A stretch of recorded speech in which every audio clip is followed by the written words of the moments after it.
Okay, so good.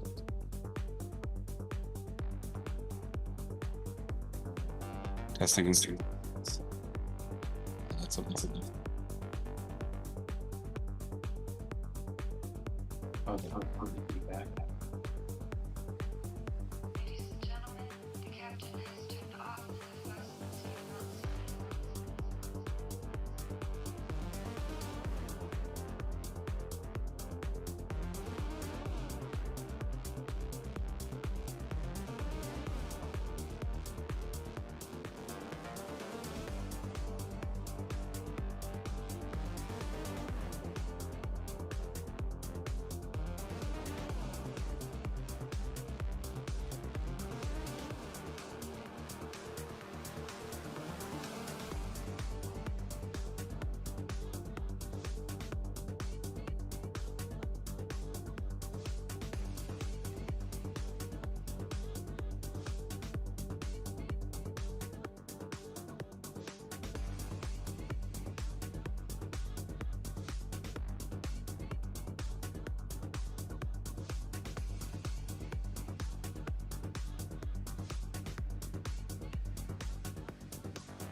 For you, it's been so long.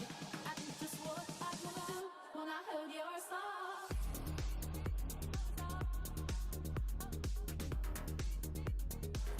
I needed someone.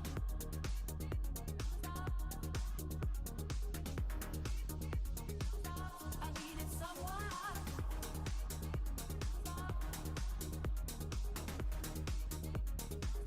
I needed someone.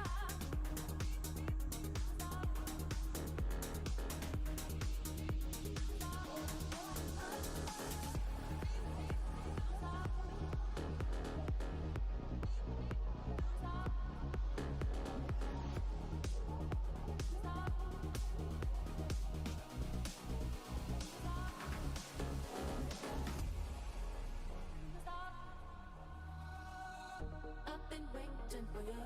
It's been so long. I knew just what I would do when I heard your song. Fill my heart with this, in the freedom. You knew I could not resist. I needed someone. And I was lying through the stars. I hope this night that's forever. And I was lying through the stars. I hope this night that's forever.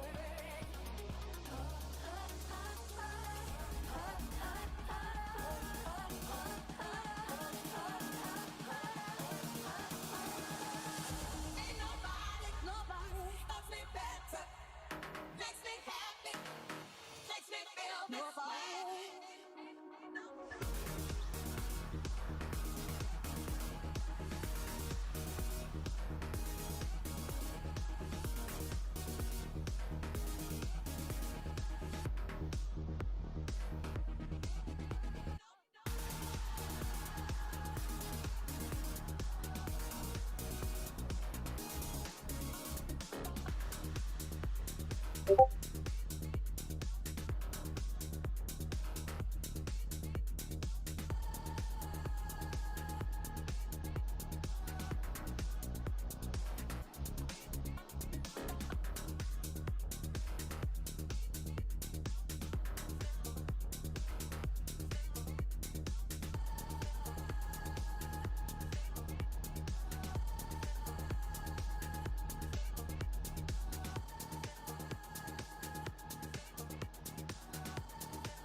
Try to tell them, but they don't understand.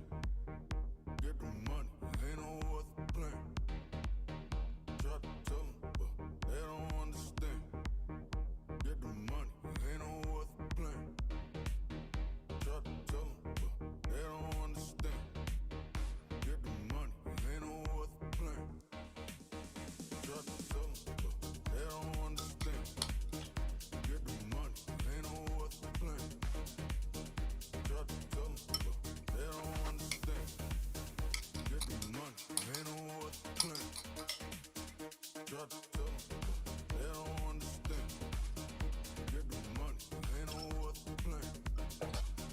Try to tell them, but they don't understand. Get the money, ain't no worth playing. Get the money, ain't no worth playing. Try to tell them, but they don't understand. Get the money, ain't no worth playing. Try to tell them, but they don't understand. Get the money, ain't no worth playing.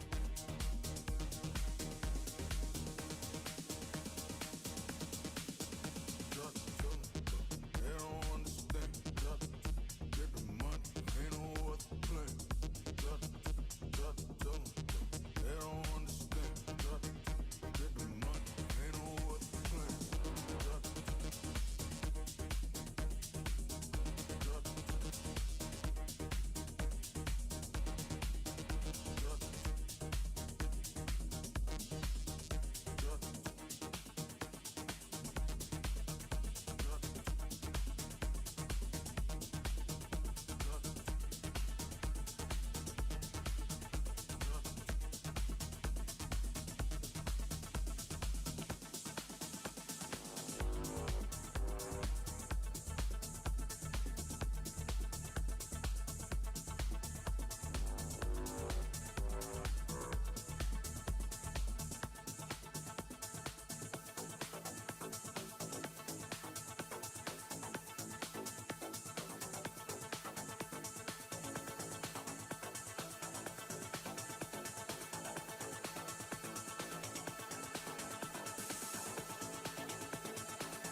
Hello, everybody.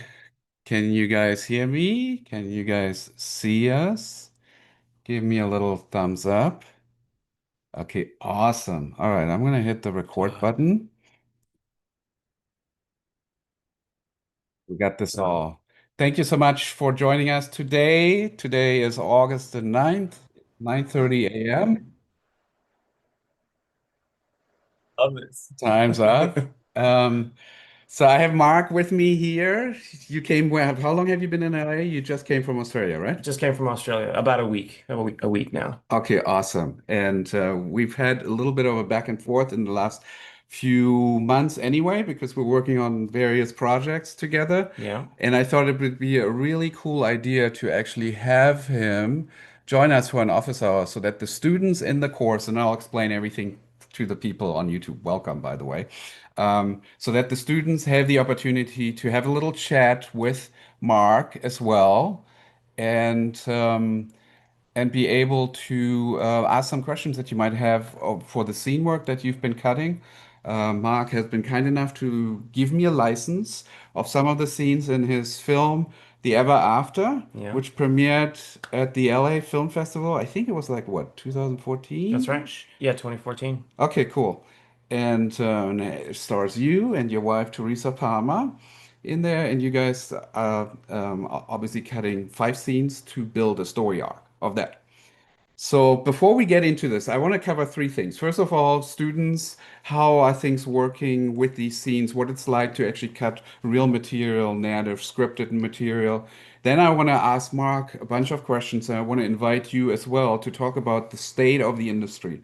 We obviously know it's pretty bleak out there. A lot of people out of work here in LA and globally because it's been very, very hard on the industry after the strikes. And now coming with AI, there's a lot of concern about jobs actually being replaced. So I want to get your take Yeah. as a working director and actor with an agent and a manager and having connections in LA and also working internationally. What are you seeing? Yeah. And then at the end, I want to invite you to talk a little bit about your next project because you are starting an endeavor or have already on YouTube. That's And right. you're about to cross a very important marker on that one. So, as we get started, why don't we go around the room first and introduce ourselves? Who are you? Where are you calling from? And where are you currently in the course? And maybe like what's one of your pain points that you're facing right now? I'm going to start off with Josh, then Claudia, then Diana and Luca. Go ahead, Josh, introduce yourself. Hi, I'm Josh, and I've been in the course for a while. I was a part of the go-to filmmaker. I worked on the whole movie, actually, and so it was a lot of fun. I'm from Glendale, California. Sorry, I missed that part. In the U.S. And I don't know, pain point is always, I feel like I often get caught in the weeds of the cut and I lose like the drama and the emotion. I feel like I always I'm more trying to get like technical and sometimes I miss the drama. I miss where the drama is supposed to be. And so that's always a pain point for me. Okay, so you're losing a little bit of objectivity and not sure whether you're actually making things better or worse. Yeah, well just, sometimes I have a scene and they're like, "What, how can this be better?" And I'm like, "It just needs some drama." I just feel like it's flat. Sometimes I make my cuts are too flat and they need more emotion. Okay, cool. We're going to talk about that and maybe how a director like keeps it fresh for themselves or Yeah. how an editor and a director can help each other uh, establish some sort of like bar of whether things are getting better or worse. Yeah. Claudia, how's it going? You on mute. Thank you. Very good. I'm calling from Germany, from Berlin, and I'm in module 4. And my pain point at the moment are cold outreach emails. That's what I'm doing almost full time. But in terms of editing, I love sound design very, very much. And sometimes like I run the risk of overdoing it, I think. I don't know. So and that is actually one question that I have because doing so much sound design, especially on edit stock scenes, also on this scene, like I'm not sure anymore where actually because these are 2 different jobs, more or less. So where do they meet? How much does an editor actually do sound design, like on a bigger film? That would be one question I have. Good. Now I'm going to ask Where are the boundaries? I Yeah. don't quite know. I'm going to ask Mark again how he likes to see his cuts in terms of sound design All right. during the Perfect. process. Great. Let's move on to Diana. Dan, I need to unmute yourself. Hi, I'm originally from Germany as well, but I'm living in Portland, Oregon. Wonderful up here, same time zone. It's early for us. I think I have to say I haven't done anything lately in the modules. But originally my issue was sound as well. So some got resolved by Aaron giving me recommendation for nice headphones. that I actually can hear everything. And then I'm with Claudia, but on the opposite side, I like to do not enough to get the emotion into the scene actually. So maybe it's a little bit like Claudia's like, oh, maybe it's too much, and then it's maybe too little. So I'm still trying to figure that out. Yeah, the whole audio is a little bit my Achilles heel. So your question would be, how does audio help with creating an emotional experience? Yeah, and I think my biggest issue is really to find like some good background music Okay, first. very good. We're gonna tackle that. Who did I say was next? Luca. Luca, go ahead. All right. What's going on? Good to see you again, Mark. Hey. Sven, as always, guten Tag. Uh, yeah, I'm from San Pedro, California, over here. Small place by the water. In regards to pain points, I honestly don't know. I completed a Go Twitter program. I learned plenty. Thanks for letting us use your footage, Mark. It's very Yeah. kind of you to let us use that, and it was fun cutting it. So, I mean, I guess all I would be asking is, in regards to your full feature cuts, how much do you use effects in your dramas? Like, do you think about it much? Do you expect the editor to do it because you like to do, regular like dramas having to do with problems between people and relationships and love. So, usually, you don't think of like effects, but I want to know from your point of view, how much do you think about having effects and what would they be? Because I've been cutting in Avid, but I like to do finishing in DaVinci, and I started learning how to do effects in DaVinci. So I was just curious what you would have to say about that, just so I can know for the future, because I'm starting to branch out into working on other people's projects. And I'm looking to go definitely into the realm of cutting people's dramas and indie features. So yeah. Cool. Great. We're going to talk about that. I'm going to collect all the answers. This is kind of more context for the people on YouTube.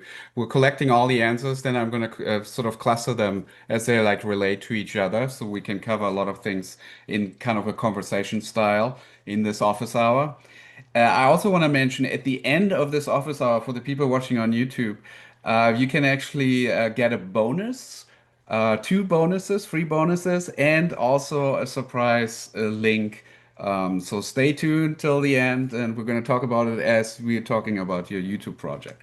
Okay, so we had Luca. He wants to know about effects. Let's go with Tink, Miroslav, Soraj, and Charles. Tink, how's it going? Oh, it's going good, Sven. I am calling in from the Netherlands today. So I'm in the same time zone as Claudia at the moment. And my pain point would be also audio related. Like if you listen to it on the computer and then with the headphones, and then I guess theater is something else completely. So how to get that right middle fields of yeah, sounding good and but not annoying or Yes, Mm. especially with headphones. That's very tricky because with headphones, it's sometimes you overmix things or you Mhm. like just the balance between dialogue and music is not quite what you would be hearing on a telly or on a phone. So we're going to talk about that. Okay. Did I say Miroslav, how's it going? Hey everybody, it's nice to see you all. I'm originally from Poland, but I'm calling right now from Ireland. I'm on the group from December, actually, and my biggest issue, actually, from the beginning is just to find some creativity or some kind of inspiration, maybe. Maybe my question is for Mark, how are you finding inspiration for your ideas? Cool. Great. Awesome. Welcome, Miroslav. So Raj, how are you? Hey Sven, hey Mark. I'm doing good. I hope you guys are doing good as well. I'm calling in from India. I've been working on the course for the past 3 weeks. I'm working on module 1 currently. So my pain point is whenever I try to create a draft, I have a problem working too much on the edit and trying to perfect it instead of creating the draft. So that is a issue that I'm facing right now. Okay, good. What was the question? Sorry, for a moment I zoned out. Yeah, I was saying, so when I'm trying to create a rough draft, I try to perfect the edit too much instead of getting through the draft first. So that's a pain point I have right now. And I have a question for Mark as well. So I would like to know, how was your relationship with Sven in the editing table? Mainly, I want to know, how do you handle disagreements? I mean, sometimes Sven wants to cut some good scenes that you shot, like stuff like that happens. So how do you deal with that? Good question. That'd be a great question because we have established such a good rapport where I maybe do things that I wouldn't be doing with other directors and actually got me into trouble on another film just now. So I'll bring that up. Good. Okay, so and then did I say Charles? Charles, how's it going? Going well. I think, technically on module 5. I just finished up the elite coaching with Tink. And the thing that I noticed definitely from that and watching the newest Nygaard with the residents, and then in conjunction with that reading Cuts to the Monkey, is I especially noticed cutting Mark's stuff was I get way too proud of my lingering shots. It's just that timing. And I had just cut something from edit stock where I took everything that Roger was talking about and just made it as fast as I possibly could. So I think my sticking points are like, I get too excited about details too soon. And I get to, because I'm not working with the director. It's just me sitting with the footage. And then, so I'm only going by what I'm doing. And sometimes I think I'm much more brilliant than I am. And I just let things linger for way too long. That's cool. So, how to overcome your own worst judgment? No, I think it's just to try to have that critical eye that doesn't go into like self-criticism, but criticism of the work. Yeah. More objectively. Okay. Especially when you're working by yourself. Yeah. Okay, good. That's good. So we have like 2, 3 people that had kind of a similar question about like how do you keep that objectivity, that distance to the film, and really knowing whether you're improving or not. Yeah. Cool. Let's go to Ed, Larry, and we're almost through Anthony and then Bruce. Go ahead, Ed. To meet you, Mark, and as always, wonderful to see Sven. I'm here in New York City. I just finished up the film. I'm working in the module with the industrial, the commercial right now, having a lot of fun with that. When I addressed the film, I kind of had I went on an odd angle, and I took it into a creative space that was not your intent. And I was a little unsure of whether it would work, but I had a little bit of faith, and I was really, really interested in seeing if the footage could be pushed that way. And I realized trying to push footage in a direction that the editor thinks it should go to, it's probably not the wisest course of action that a director would appreciate, especially the director who is also the filmmaker and the lead actor. However, I kept pushing and pushing and pushing like a bully on the playground in 3rd grade. And I think I got into a pretty nice place. And I wouldn't say that my pain point is anything software related or even editing related, though there are plenty of pain points. My question that I would like to spend my time with you is, in a position where you're at, where you're the film creator, you've developed the story, you're the actor, you are the creative vision. An editor also has a lot of creative vision within the suite, having all the footage and coming from where they're coming from. Where you're at, do you feel that you would want to retain most of the control like a dictator because you have a creative vision? how much would you be willing to relinquish in the relationship with an editor? How much elasticity do you think you'd permit the film to course in the course of the edit? Cool. Yeah, that's very good. Again, that sort of goes along the same vein that I have a director who isn't used working with me. This is the first time relationship. And then the way that I should be cutting is different than the way I might be cutting for Mark. So we'll bring that in. We'll talk about that as well and your Good. expectations. Yeah. Okay, so who did I say next? Was it Larry? Yeah, that was me. Go ahead, Larry. How's it going? Good. How you doing? Well, thank you. So my question revolves around I basically write, direct, shoot, and edit my own stuff. And it's all amateur stuff. But anyway, I have a problem with I've got it all cut. It seems okay. But it's really not working and I can't figure out why. And the one feature I did, the composer watched it and said, this thing doesn't work. You've got this twist in the middle and then it just kind of plays out. And all of a sudden it's like, well, of course you don't put a twist in the middle, you put it towards the end. So it makes sense, but I couldn't see that myself. And I'm really struggling trying to figure that out. And then I'm also very interested in finding out how to deal with a difficult producer. Okay. Oh, yeah. Producers. Oh, Yeah, producer in this case, but you know. Best friends. Woo.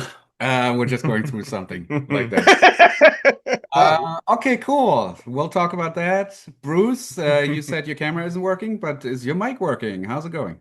Yeah, hopefully my mic's working. But anyway, my question is about color. It's something that it's the thing that I'm working on myself as far as developing my color skills. So how much do you put into color correction versus color grading? And at what point do you concentrate more on the grading aspect as opposed to just getting the colors right and everything? That's in the editing process, or? Yeah, well, editing, after you've pretty much done with the editing and you're working on the color aspect of it, how much time do you spend and how important is the color grading to you? Okay, great. Awesome. Last round, we have David, Anthony, and Deadman's Will, and Matt, and then we're going to get started. Cool. So go ahead, David. How's it going? Hey, what's up? I'm David. I'm from Chicago. I did the first couple modules of the course, but I was also part of the documentary editing course that was through here. I'd say probably my biggest pain point right now is when things get a little bit weird. Like I'm working on a low budget indie feature right now. There's a couple sort of dream sequences or like music video type sections. And like, that's where, obviously I'll collaborate with the director, but like just starting from my own, that's a little pain point for me right now. Cool. Awesome. Did I say Anthony? I don't know if you can come up. Hi, hello, both of you, Sven and Mark. I love Scott Pilgrim. I watch it twice a week. Oh, cool. Yeah, so it's one of my it's in my Anyway, I'm still basically in module 1, and I guess my question or concern is with remote editing now, how much time do you spend in the bay versus sitting on a laptop being remote when it comes to the actual cuts versus revisions, and what works best for you and your time? Great. Remote versus bay, what works best? And then we got Jason. Jason, does your mic come on?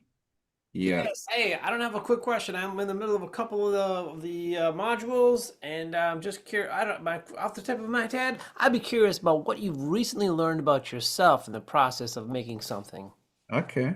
Cool. Learned about yourself. And then we got Deadman's Will. What's your name? Oh, yeah, this is Kiran from Hyderabad, India. Right. Yeah, How's it going? hi. Yeah, so I'm through module two, I've taken a bit of a break from the course for now, occupied with other work. So I might not have a particularly relevant pain point right away. But there was one thing that that struck my mind when I was working on the module one and two. This is probably for Mark. Like when both a filmmaker, the director, as well as an actor, how does that work out on the shoots for you? Does that create any stress or any kind of strain with the other actors on the sets when you have to give them some instructions and stuff like that, or something like that? I have another question as well. This probably falls in the arena of Sven. Yes. So I've been currently working on an hour-long footage, as in the end footage would be an hour-long video. Okay. It's more or less a talking head kind of stuff, with a lot of B-roll and other stuff. But it's been taking me about 2 weeks nearly to work on that. Does that seem like a good? I mean, I don't know if I was like I'm taking too, or am I like taking it too slow, or is it like okay, kind of, you know? Okay, great. So do you take too much time for cutting a 60-minute video in 2 weeks? Yeah. Awesome. We'll talk about that. And finally, we have Matt. Matt, how's it going? Hey, hi. Um, Thank you, Mark, for coming. I really appreciate you and Sven, because of you guys, because you are offering your footage, some of us get to try to become editors, and I'm really grateful for that. So thank you. Yeah. I'm in Florida.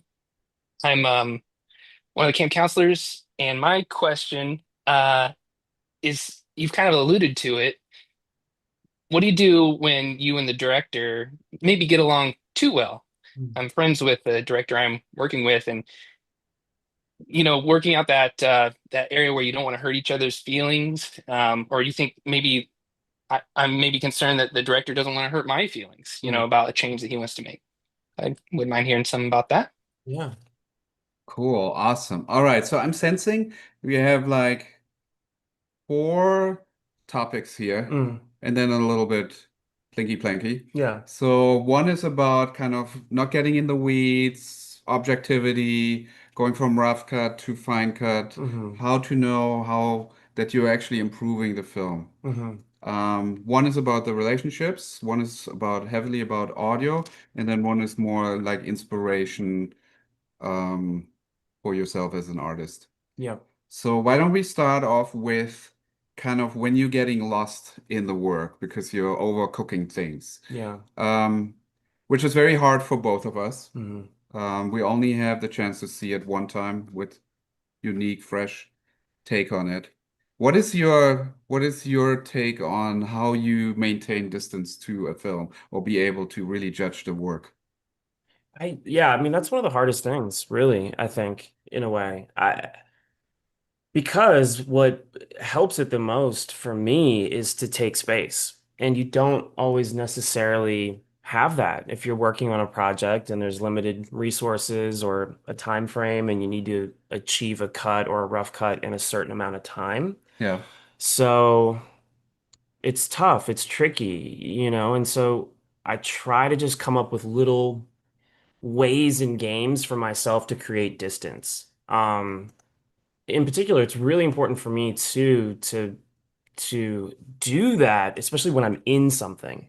That's why I have such a tendency when Sven and I are working together, and it's something that I'm in, I really like to take a lot of space. I really turn it over to Sven, so that I can almost forget what I was chasing in a way, because it is so beneficial to come into a scene or the project feeling fresh. It's so important. Um, yeah, and it's kind of hard to explain like the little mental games that I'll play with myself to kind of trick myself into making it seem like it's fresh and new. But I'm lucky for the most part, when we're doing our projects and it's something that I've produced, I build in that time, so I have time to really walk away and almost forget about everything. Yeah, we have a little bit of a special situation where you allow me the space to kind of really do an editor's cut, which Mhm. is a cut that has a very strong point of view on a film. Um, and it is kind of helpful for you to like distance yourself from the experience of shooting the film, everything that went through making the film. But it is also important, and I've discovered this with Mark, is to be able to show him everything. Because there are many moments when I would show him like a scene that's very like tight and it has a very like things are moved around and the structure has already changed. And then we would randomly stumble upon another take or something, and he'd be like, "Oh, I forgot about that. Oh, Yeah. this is actually really interesting." So it is important to really be responsible as an editor and not take advantage of this privilege that you might have to take a swing at something. And so one way to do that is to always do a kitchen sink version Mm. so that it's not necessarily the first cut you do. I would not recommend doing the first cut being a kitchen sink. Kitchen sink means everything the way it was written, every line, everything in the script, exactly in the order it was done. But once you respond to the footage, and I tend to not read the script, I just respond to the footage. I start cutting the scene because I like it just the footage tells me how to cut the scene. Then I'll put that aside and then I go look at the script and I cut it faithfully to the script so that I can, if there's enough time, can show Mark both versions. And with a new director, I would strongly recommend to show the kitchen sink version first, so that they can understand the film that they are expecting before they have to face the fact that you're presenting them a different take on it. Because if they don't have that experience, they're going to naturally be thinking, why isn't it the way that I thought it would be? And they're not part of the process to understand why you made certain choices in the editing. Yeah.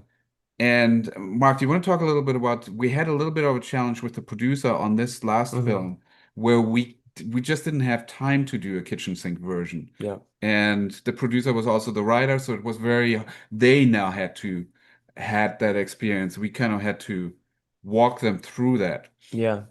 Yeah, no, it's true. I mean, it was a good reminder for us that we have our process and our way that is so evolved. And there's so much trust and understanding about how we work and how we uncover what is the best version of the film. And I'm so accustomed, 7 movies in, to killing my darlings, killing my babies, not being indulgent, not trying to jam everything in there. I'm really trying to find what the film has become. And for people who haven't ever made a film before and you've written it, that can be really scary. It's almost like, and it's so true. They need to see what they've written. They need to see what they were trying to do before they can change it. They can't wrap their heads around the changes first, um, because they're like, oh, is something wrong? Is that broken? What about that? Where'd that go? Why isn't that there? Um, and so we had a little reminder of like, oh yeah, Mark, Sven, uh, you got to earn that with these folks. Do. So if you have specific questions about your situation in terms of feeling like I'm losing that objectivity, just raise your digital hand and then we're going to make it a conversation. I just wanted to add that I'm currently cutting a completely different project. It's a documentary, and I was making bold choices on it, just the way that I was expecting to do. And the director and producer were like freaking out that I wasn't following the script. And it's a script, it's like this big of a script because it's a documentary. It's a 5-hour cut right now. And I was already like taking things out where I'm like, oh, this is not going to make it. This is not going to make it. And I really had to force myself to stop doing that, like to stop fixing things. I had to just cut it the way it was written so that they can see it. And once I was doing just that, our relationship improved dramatically. I mean, it was never hostile or anything, but they were just confused why I wouldn't be cutting what's in the script. First time filmmakers. So I just had to make them be part of this process and go from there. So I don't see any questions. Josh, you were talking about getting into the weeds while you're cutting and you're recutting. Do you want to elaborate a little bit on that, why it's so hard for you and why it shouldn't be for maybe an experienced editor? I guess for me, I remember I had an experience where like I cut the first module, Yes. and I remember I remember like I did it and I was like maybe kind of full of myself and I was like, oh, this is really great. Like I have a great cut. And I remember I submitted it for like the final like grading and I did not get such great like scores as I thought I would. I was like, oh, maybe I'm not as good as an editor as I thought I was. And then I was a part of the filmmaker course where we cut the whole film. And I remember at the beginning, like we were showing each other like the scenes from the modules that we had cut. And like I showed mine, and I remember afterwards, that I was asked, like, okay, so what do you think about this? And I was like, I just think I missed the drama. Like I feel like I cut it very technically, I cut it very kitchen sink. Like this is how, like, here's all the lines and here's all the scenes and the shots. But I was like, I guess I missed, like, it was just, I feel like it was technically fine. Like I feel like the cuts were smooth and I feel like it went well, but there was like no drama. There's no feeling at the end. I was just like, so that was like a big learning experience for me when I was cutting the full movie. It was like, oh, I guess maybe I relied too much on the kitchen sink and not much on, I guess, the first version, and not like I'm going to make decisions and really make bold choices. I was like, I just made it too, like I said, flat. And I was like, I need to inject some drama into this because it's just the scene happens. Like he gets on the phone, they talk, and he hangs up, and like that's it. The scene's over. And I was like, oh, I don't feel anything. I just feel like I watched two people talk on the phone, and that wasn't very emotional. Yeah, I mean, I definitely feel as an editor, at some point I'm like emotionally dead to a scene that I'm still cutting. And it's hard for me to really like emote or like organically feel whether it's still working. I kind of have to trust certain things, so doing that selecting process really diligently at the beginning so that you remember how you felt the first time is really important. Then I just trust that that's how I felt back then is still valid. Something is super helpful is watching it with a real audience. It's just like your brain just completely erases everything that you have, and you're just picking up the energy from somebody else, and it gives you new ideas. Mark, how do you keep yourself fresh? Yeah, I mean that's huge. That's a great hack. If you're ever just getting to that point, because it is really hard when you're drained, when you've tried everything and you know it's there, but you're not feeling it any longer. Inviting people in, even if it's just for a scene that maybe you're struggling with and you just want to check and see, have a few folks come in, sit, play it, and watch them watch it. And it's so true how it'll just the sparks will happen again and and you'll be reminded, oh yeah, this is really poignant, they felt that and they'll tell you. And that's so helpful, I think, is knowing when to invite some people in, Yeah. and you can do that scene by scene sometimes too. You don't have to wait for the entire cut to be done. If it's something that's really important or really challenging and you just want to check, you have a few people that you really trust are gonna be honest with you. Yeah. It's super valuable. I remember Christopher Nolan talked about Oppenheimer and how he would schedule a screening every Friday with a group of friends. So they would always be working that week towards a new screening of the entire film.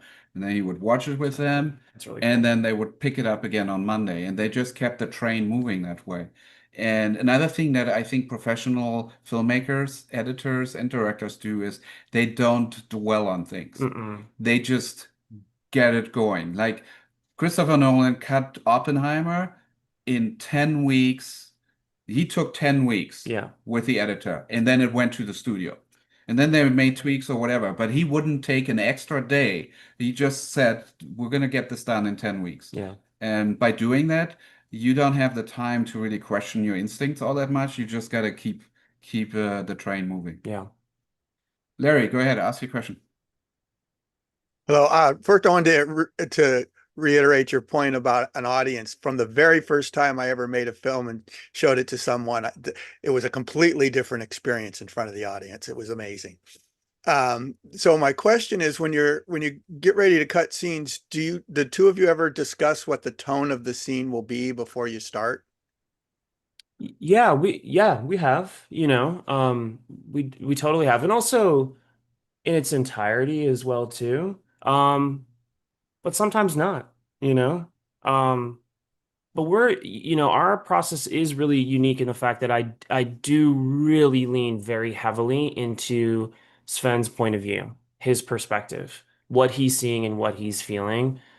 It's so valuable to me. And it's really unique to the way that I work and the type of films that we make together. Um, but I totally understand, the other way. Someone like, Nolan is a perfect example of someone who makes very technical films. He Yeah. definitely shoots to edit in a very specific way, I think. I Yeah. think he has some very technical planned out sequences that it's almost like cutting and pasting, like that they should just seamlessly fit together in this way. And if they don't, then let's go shoot it to make it happen that way. Whereas a lot of our work together is very emotional, and there's a feeling that we're uncovering and finding together. And I really enjoy sometimes being like, Sven, this is what I think about this sequence, this was really cool shooting this and it felt like this, and I let him into how it felt while we were making it. And then it's up to him to see if that's still there and what else happened, you know? Yeah. So Mark's films are there's a lot of exploration in every step of the film. So there's a lot of discovery in the process, which is really, really great. I think Oppenheimer, as you were saying, or Yeah. Christopher Nolan, that script, 90% of that script is how the cut is. Yeah. There's like maybe 10% or less of experimentation in there. Yeah. But there are certain filmmakers they have a relationship where they just do it. Mhm. Like there's not a whole lot of recutting. Like Werner Herzog, Mhm. he's not spending months and months in the editing. They cut it one way and it's done. Mhm. Clint Eastwood, the same way. They don't even do select reels. They watch the footage, the editor cuts it, done. Yeah, I hear he does like a take very often too. Like Yeah. he's one of those one take, kind of directors. But it's not necessarily reflecting the majority of the filmmaking process. Go ahead, Bruce. Ask your question. Okay, so I was just wondering how your process has changed from as far as working with the editor and anything else that would have to do with post-production, how that's changed from the first film that you did till now. That's a great question because it's actually a little bit, it touches on what we were just talking about. So the majority of my work up until this point has been very exploratory, and exploring emotions through very intense setups. I use a lot of real life relationships in my films, and I create this fictional story around them, and there's a lot of exploration. But as I get older and some of the things that I'm envisioning that I want to do next are a bit more technical, like we were just talking about how, Nolan works. Thinking also very visually for the first time in a way that's very specific, and attempting to write something and going and shooting something that is very specific. Um, so that's where I'm headed, in that direction, and, see myself making a few movies in that way. Good, awesome. So I see we also have some questions from YouTube. As they relate to the topic we're talking about, I'm going to bring them in. So visual storyteller, hang on. When we get to the state of indie filmmaking, we're going to talk about distribution and what it's like to work outside of this country. You're from India. So we'll get to that. All right. If there's any more questions about this part, otherwise I'm going to move on to the next segment, which is about audio. I'm going to grab my another little drink. Okay, go for it. So I think Claudia, why don't you kick us off? You were talking about how much design should we really like how much time should we invest in audio work as an editor in the process of locking in the cut?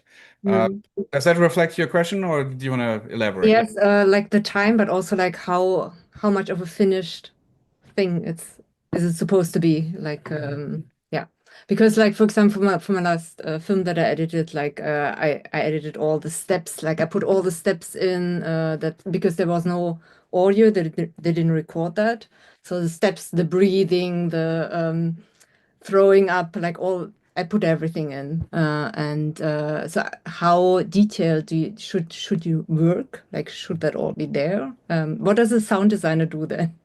If yeah. I mean, I think if it's something that you are good at and you have Hmm. a little bit of experience with and you find it helpful, it can be really helpful, because as we all know, sound is so important. It's so critical.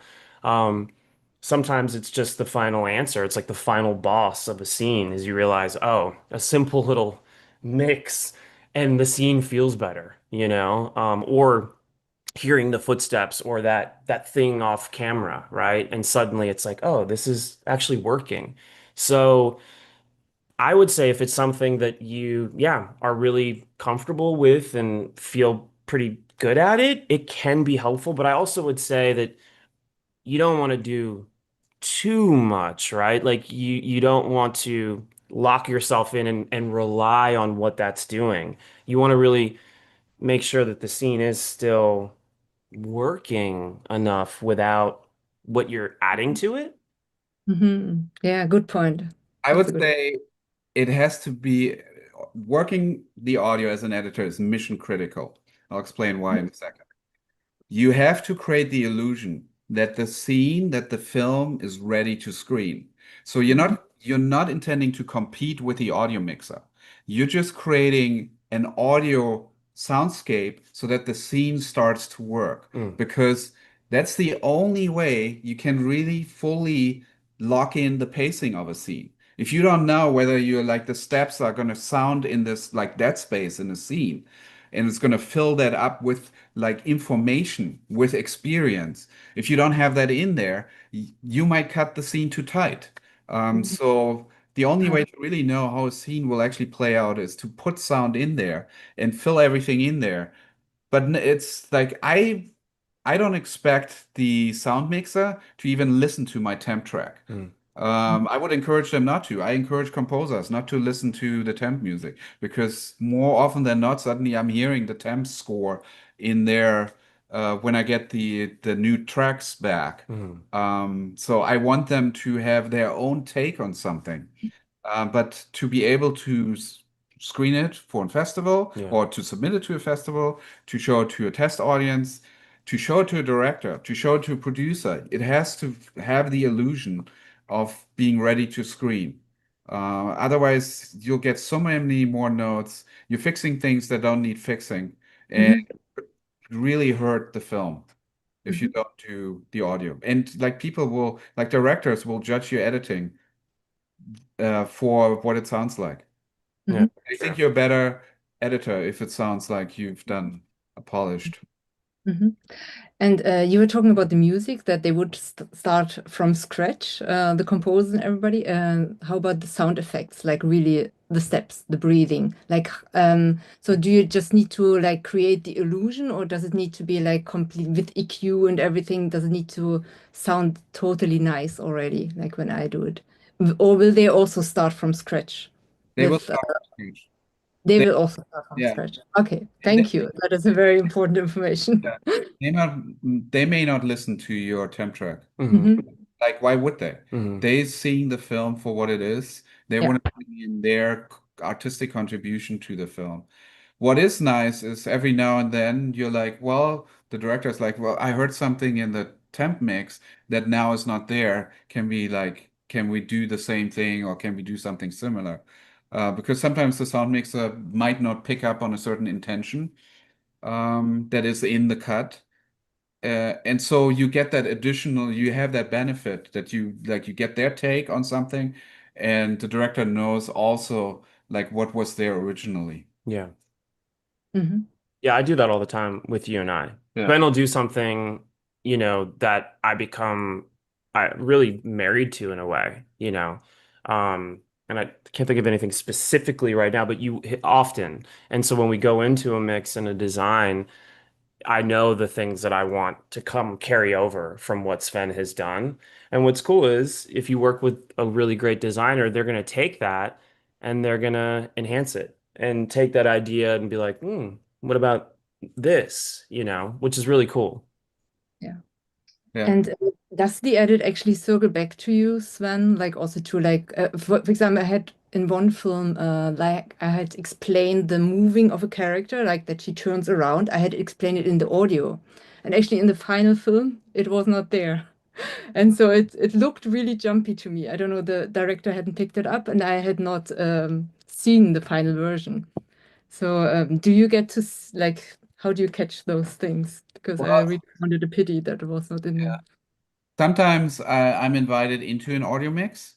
the. And I will obviously be very biased about certain things, and Of course. I will protect certain ideas that I might have. But oftentimes it's also like we screen a film, we premiere a film at a festival, and Yeah. before it goes to the distributor, we cut the film. Okay. Thank you. You bet. Awesome. Did anybody else had additional questions about audio? I know there were a few people that had questions about audio. Raise your digital hand or just speak up. Otherwise, we're going to move on to the next segment. So the next segment is kind of we're talking about that relationship, editor, director, trust, and liberty.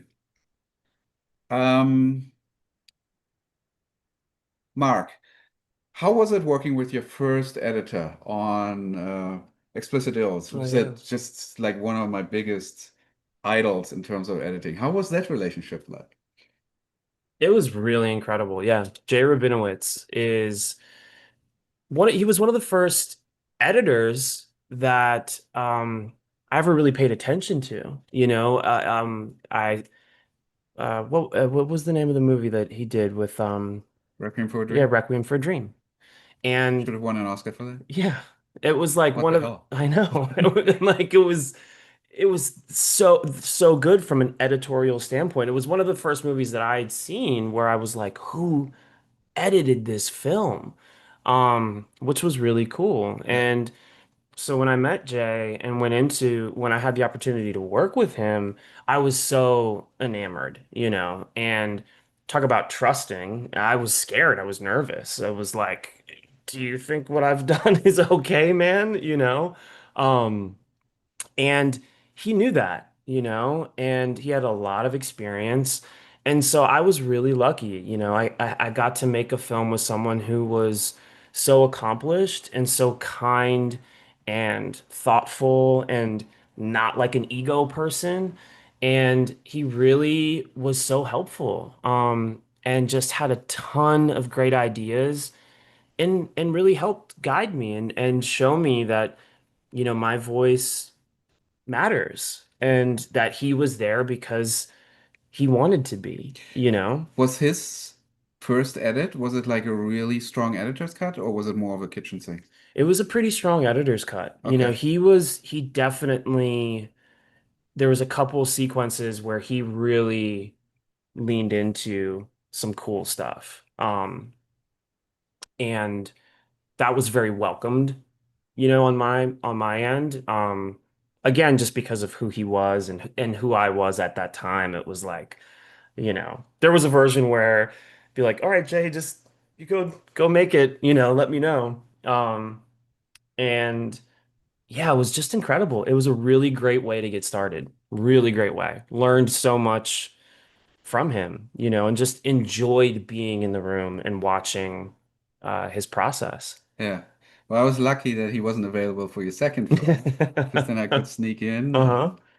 That film is still one of my favorite films. It went to Sundance, and I think it's in terms of your like finding yourself as a director, Yeah. a very defining film.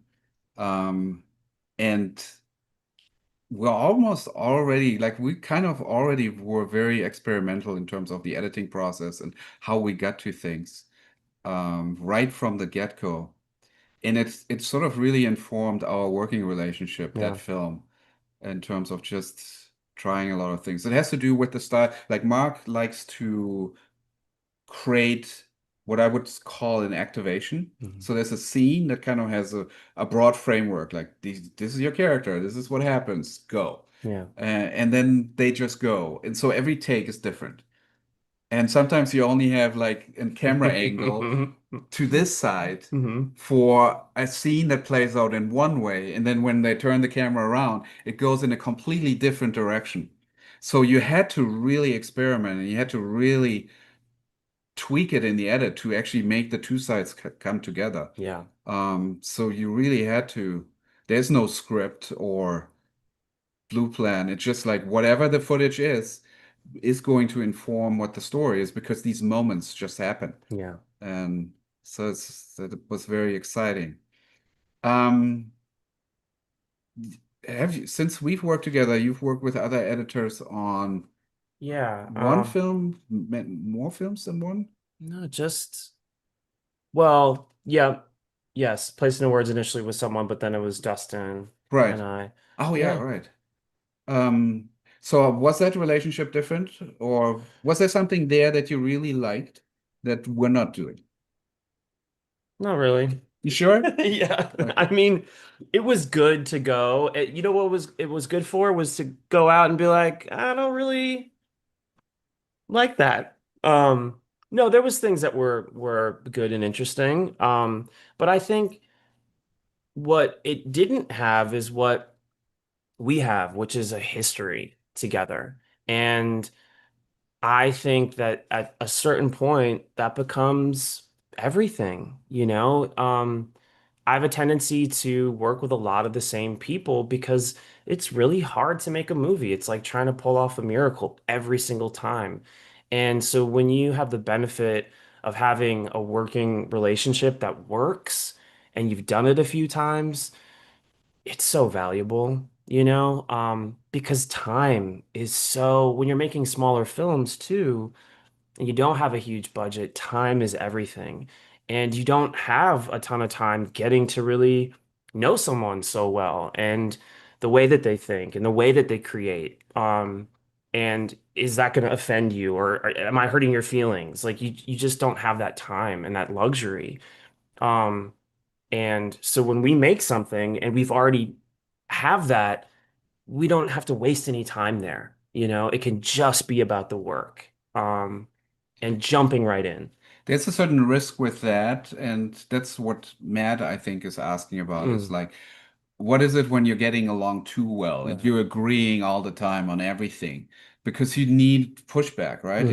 If you don't, if you're not pushing back, you're not pushing things forward. If you don't question things, you're not making them potentially better. Um, so I mean, what's your take on that? Where maybe how do we create the challenge of pushing ourselves if we're both kind of so chummy with each other?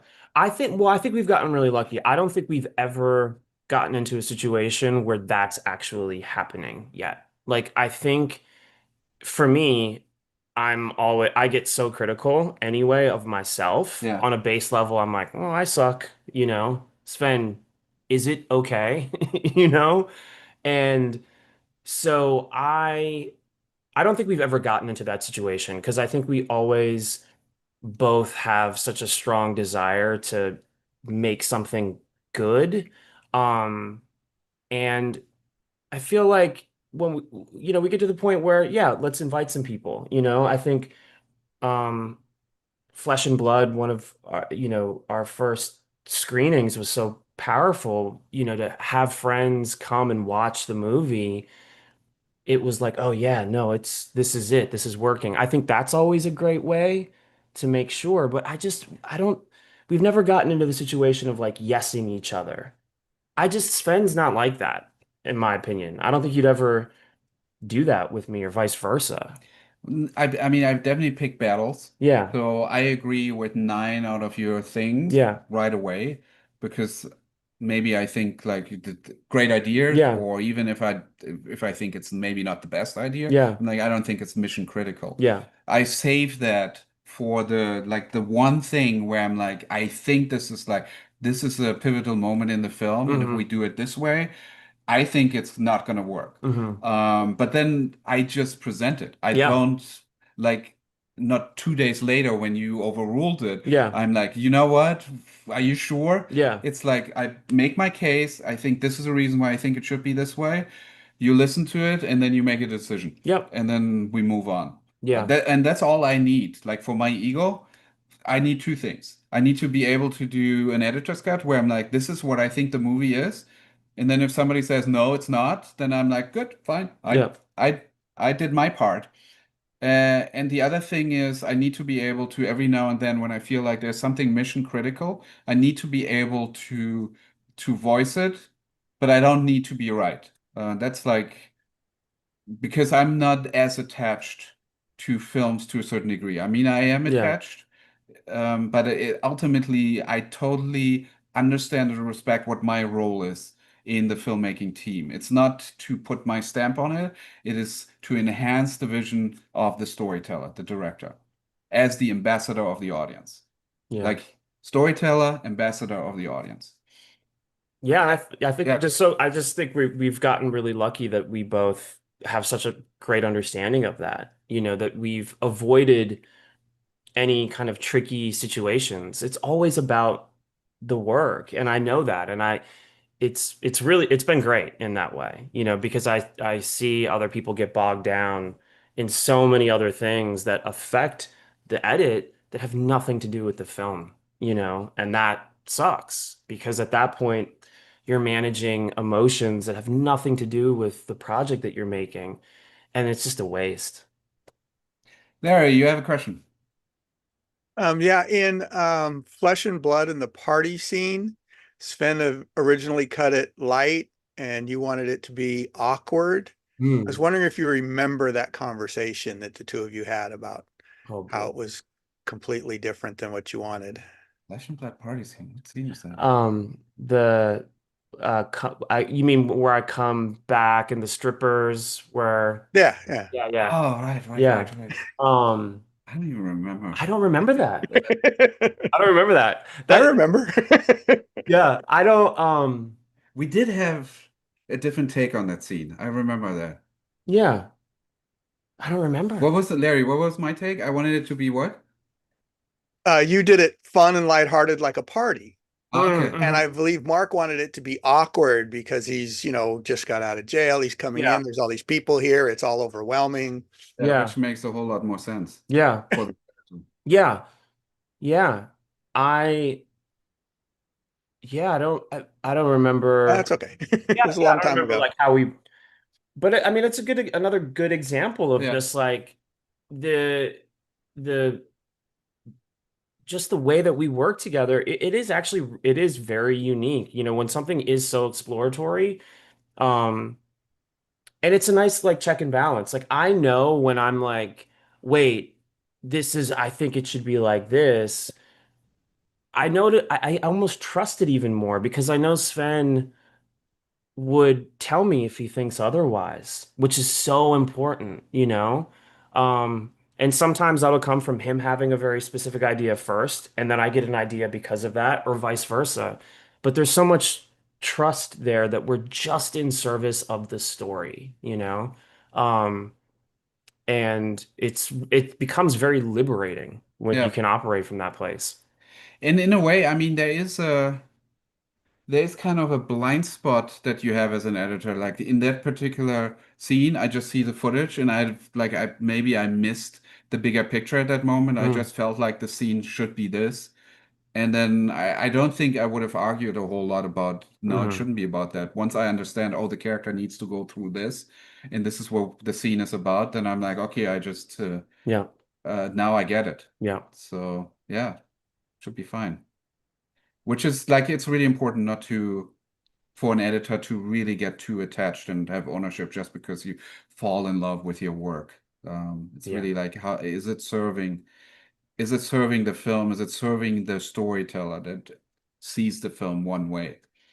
It's very important to not have a diluted vision on a film. Yeah. Okay, cool. Any other questions regarding this topic? Otherwise, we're going to do a little bit of a speed round here, and then we're going to move on to the state of independent filmmaking. So speed round means we're going to try and do this fast. So Bruce, you had a question, color correction. during the editing process, or as you're like getting ready, do you focus more on correcting color, or you're already thinking about grading, or should the editor be grading things? I think again, like I said earlier, in terms of sound too, if it's something that you feel really good with, I personally don't like watching a totally washed out flat image. It really affects the way that I see the cut. Just the same way I couldn't listen to watch it with bad sound, right?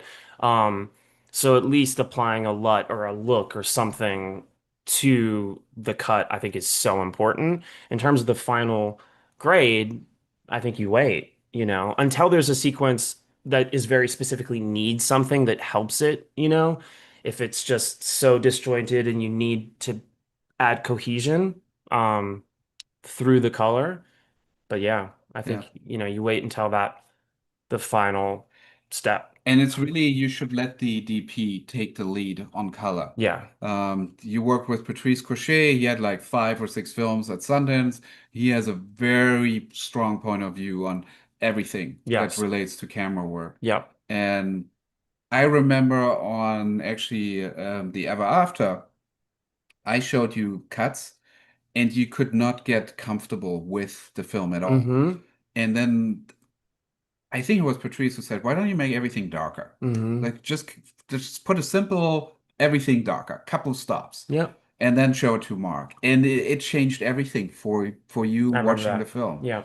Um, because it was just too bright, so everything just didn't feel right in terms of the mood Mm-hmm. in that particular case. So it is important for an editor to pay attention to the color and create a certain mood for a scene. Yeah. Cool. So that was that. Larry had something working with the producer and problems. Larry, what was the specifics?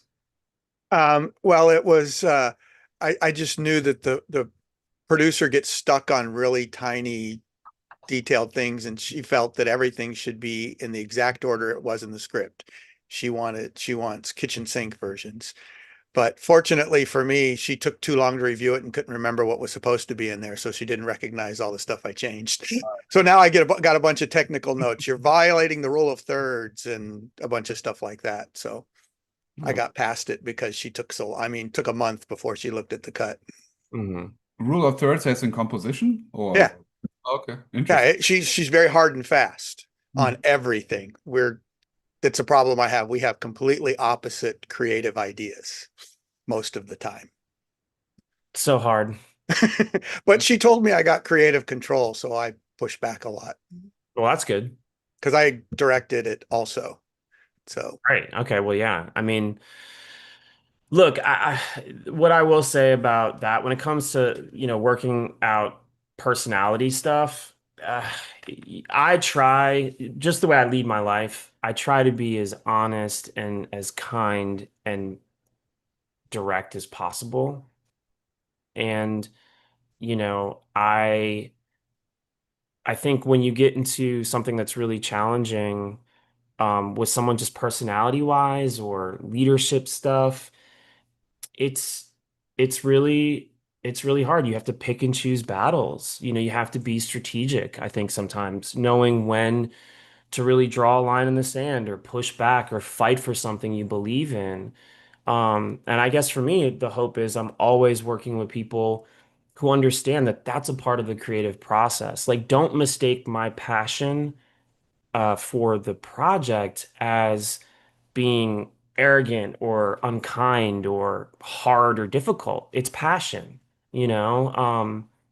And I think it just depends on the person and how evolved you are as a person and how skillful you are at communicating. And unfortunately, some people aren't, or they're in a different place. And it's hard when the work suffers because of that. From Yeah. an editor standpoint, I fake neutrality, Mm. but I side with the director always. Like, I don't care who's right, I side with the director always. Because that's my job. My job is one storyteller, one vision, support it as much as I can. So, but I won't disclose that to a producer necessarily Yeah. because it's not helpful. I want them to feel like they're being heard and they're being respected, and hopefully I can help if there's any tension between the director or producer by appearing as if I'm a negotiator that can arbitrate certain things. But in the background, I'm like, whatever you say, it goes. It's a good setup. It's a good setup. Yeah. It's a good setup that way, you know. Larry, did you say something? You're on mute. Yeah, one of the things I recently learned is I have to take her notes and objectively look at them and make sure I'm not just dismissing them because we disagree all the time. Yeah, that's good. Okay, Miroslav, how to find inspiration? Mark, how do you find inspiration? Just living life, living Living a life. living a very colorful life. And I find though that, I mean, music is huge. I think music's huge for everybody, you know. If I'm ever lacking in inspiration, I put on some music and I'm gonna get inspired. Um, and I also there's certain things that I do where I get a lot of ideas, and I know I get a lot of ideas, and driving is one of them. I'm a big road tripper. I love hitting the road, putting my family in an RV and driving for 6 hours at a time. And I'll keep my phone next to me, little voice notes, a line of dialogue, an idea for a shot, an outfit, anything. I just put them into these folders in my phone. And yeah, that's one of my biggest kind of creative hacks for myself is I get in the car and I drive, I listen to music, and things come to me. And I like to collect ideas. And sometimes I realize like, oh, those are all kind of similar. Like they're all the same. That's in a movie or that's in a show, that's in a short film that I want to make. All those ideas I'm having and it's like revealed to me. So yeah. Ed, go ahead, ask your question. I was going to ask, with the wife and 6 kids, Yeah. work-life balance seems like a mythical unicorn, but the way that you just answered that, it's about creativity. Mhm. And there is no hard line between work and life because they are the same, especially when you're so passionate about creativity. So you answered my question before I asked it. Great. No, and I thank you for reflecting that. It's true. There's no hard line or distinction between like it's my whole life is a creative process. It's why I started making films with my children. It's like here's my day to day is I'm learning how to become a father. Let's make a film about that. Um, and yeah, I find inspiration in being a dad and being a parent, in being a friend, in being a husband. And yeah, I just keep a lot of notebooks and I use my phone and I mine ideas. And I think the trick is just making sure you write it down or speak it into your phone, so that you catch them. Um, and that's really it. That's really my process. Jason wants to know, what have you recently learned about yourself through working on an artistic project film, something Um, new? yeah, I've learned that like I don't know if there's it's just I have a tendency to be really hard on myself sometimes and have really lofty goals and ambitions and I'm trying to learn how to be a little bit easier on myself, because it's hard enough making a movie and getting something off the ground and I'm learning how to be grateful for even just doing that, right? Because I'm always chasing something kind of big, some big idea, some big impact. And sometimes I can snuff out the joy of what I've actually accomplished by always wanting to achieve more.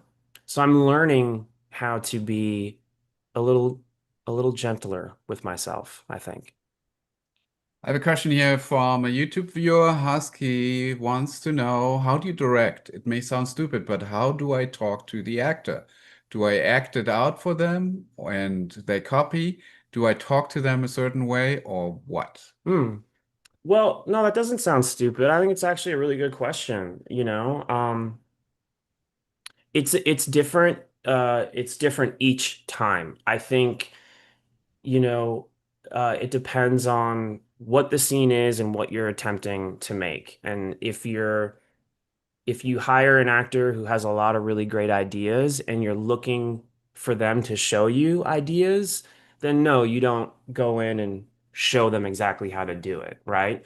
But if it's an actor who's open to that and you're chasing a particular idea, um, it's okay to be passionate and kind of let them know, like, okay, this is what we're going for. I think the best way to direct is to always make it feel like it's a bit of both, you know, that you as a director are coming with enough ideas and inspiration, but you're also allowing the performer and the cinematographer and everybody else to have ideas and bring them to you. You know, your job is kind of navigating when to push your idea and corral people into this one particular thing, and also when to step back and see what's happening and to take that idea in from someone else and help support it and enhance it.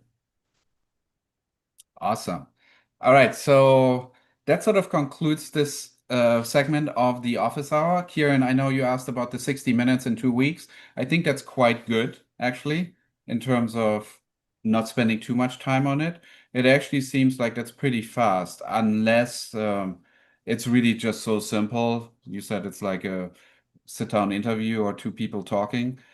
Maybe it could be faster, but general rule for me is like I cut 10 minutes of screenable material per week. And that goes for features and for documentaries as well. Like but I need to get into it. It's not going to happen like on week one. It needs to be like you need to build up to that as well. So, and with that, now we're going to talk about the state of independent filmmaking or filmmaking in general. So describe your corner of the industry first Yeah. and how it has changed since kind of like strike, Yeah. that situation and what it is right now. Well, I am a tried and true independent filmmaker. I like to work outside of the studio system. And so what that has meant is that you predominantly do what you want to do the way you want to do it. And you try to find people who are going to go do what you want to do the way you want to do it. Um, and as a business, there was a point, I'd say about 10 years ago, where independent film, maybe even a little bit longer than that, there was a bit of a boom time, right? And you could make a film for a few $1 million and go to Sundance and sell it for triple the amount. And it was like the golden age. And that went away. And what happened is you had people who for a long time were in denial of that, going away, and we're still kind of selling the idea that that was possible and using a rare example here and there that that is still the way. Um, and for me, where we're at now is, you know, it's been really apparent to a lot of people that we're not in the golden age anymore. And people have been very vocal about how do you survive as an independent artist? How do you even make money to live? And it's becoming a really important part of the conversation because it wasn't, astonishingly, for a majority of my career. People just, and even myself, started to, continue to buy into the idea that like you're gonna get that big thing, but in the reality of it, it's a struggle. It's so hard.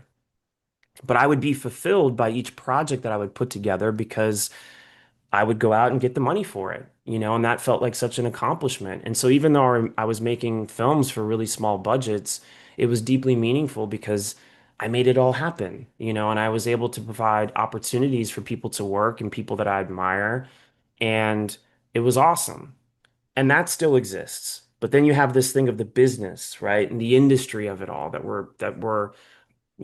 are two different things, and they've always been at odds with each other. I mean, where art meets commerce, it's all they've always been at odds. It's like trying to mix oil and water, right?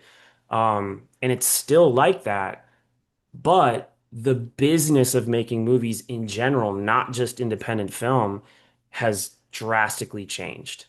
And the way that I've looked at it is that it burnt down. The industry burnt down, and there are people who are pretending that you can still walk in the front door of the house and sit down and make a meal, and have a conversation. And then there are the people that realize it's burnt down and they're looking at a pile of ash and they're crying and they're sad and they're in mourning that it's no longer what it was. And then there are the people who are saying, yep, it's a pile of ash. Let's scoop it up, mix it with some water, turn it into this, and go and build something else. And I've emerged out of the mourning of what it used to be, and I'm looking at what it can become. And I don't know exactly what that is yet. I do know what it's always been is what it's always going to be, that I want to put together people that are obsessed with making something interesting, making art. That's never going to change. But what I do know needs to change is the business of it all. And so much of our business is the delivery system of how people view the things that we make. So when I think about the business, that's what I'm really thinking of is like distribution. How does the things that we make, how does it reach people? How do people pay attention to it? And I see from the inside of the industry, and it's kind of always been like this, when a time comes where people are like, "Oh shit, what do we do?" They look to us as artists. It always comes back to the creatives of needing to build this thing and redefine it. And I think we're at a really interesting time right now where we have the AI of it all, right? That's impacting all of our lives, no matter who you are or what you do. And that's a disruption, right? It's disruptive, it's disrupting things. And that just so happens to be meeting us at a point in time where we're being disrupted in general, of like needing to redefine and rebuild this thing. And so on my good days, I'm really excited about that. I'm really hopeful. I'm really optimistic. I'm naturally a bit of an optimistic person. And I can see through my own life that all the things of meaning have come from adversity and struggle, right? When things get hard and there's that pressure, it creates beautiful things, you know? That's what making a movie is. It's really hard and there's a lot of things that are going wrong. But because there is that pressure and that adversity, it creates this pressure cooker and then you create magic. And I look at that as what's happening just in our industry right now. You know, it's like we're under a lot of pressure. People are really hurting. There's new technology. Um, and a lot of people don't know what to do. And a lot of people are in denial still. And I think it's up to people who are not in denial anymore to let those people know it's never going to be like that anymore. And it's okay that it's not, because it's going to be something else. And it's up to us to figure out what that's going to be. And it's the main topic of my conversation now. And I'm trying to find my people, you know, our community, and we need to talk about it. And it's up to us to figure out what we're going to do. Bruce, I see you have a question. We're going to get to it in a second. I just want to add to this. I mean, we're independent filmmakers. I mostly work in the independent world as an editor. So we never really felt like we can rely on the film industry anyway. Yeah. Like it wasn't available to for most of the projects that I'm working with. It's always like this one artist that has a really strong vision and they found an investor or a production company and they're just going to make this project because they have very personal reasons why they want to see this film get made. And sometimes these are established production companies, sometimes these are first timers. But so when I experienced sort of the fall of the industry, even the strike, I'm like, it doesn't affect me at all because I'm not losing anything that I haven't lost 10, 15 years anyway. It's still everything that has worked for me in the past is still working. And as a matter of fact, my business has been better than ever. As a matter of fact, the film that we just did together, I feel like production had a much easier time to actually get locations and permits and all this stuff because of the strike, because there's nothing going on in town. So now suddenly they're the game. So indie filmmakers actually kind of having a little bit of a better time right now than they have before because that's everything. Like now they can hire somebody that they wouldn't be able to hire because they would be working on a studio film. Yeah. Um, so in a way, that is really like as independent filmmakers, for the most part, I would say was kind of like it doesn't really affect us all that much, and it's not like we're not desperate or we're not like, oh Yeah. my God, I need to switch jobs. Yeah. But on the other hand, I have many, many friends that are working within the industry that are not working right now. Just the other day, I was picked up by an Uber, and it was a Tesla, and we started talking, and the guy is an editor who's been working as an editor on union shows for 20 years, and he's done. Yeah. Like he's not going back. He's basically just like making money right now, driving Uber and thinking about where he's going to move Yeah. because he doesn't think there's any perspective for that infrastructure to continue. It might pick up a little bit, but there's a lot of things that are not working well, particularly here in California, that have a long-term effect on how this industry is going to evolve. And I do think it's important as a filmmaker, as an editor, to be super adaptive, not being depressed about it, not Yeah. being like, oh, there's no point now. There's no point becoming an editor anyway. Never there was a point. Like if you didn't want to be an editor, you should not be an editor. Because the chances that you will succeed are like super slim. You have to go the distance. Yeah. Um, so nothing has changed. It's like if you really want to do this, it doesn't matter what the industry does. There's never a good time. There's always your time to make things happen, to open up a back door, build a relationship, and just things will hopefully fall into place. It's a really good point, and I totally 100% agree with that. And that's what's awesome about it. It's true. I mean, when you work outside of the system, when you are an independent artist, yeah, it's like it's the same thing where it's always like it's on us to do what we do, how we do it. And I think what's interesting, though, for me, is seeing that there's this tendency for the system, the industry, to come mine from us, to show us what is the way. Yeah. And so that's kind of like this sense of responsibility that I'm kind of speaking to and feeling and seeing amongst other independent artists and people. It's almost like the studios are looking to us again, like, what do we do?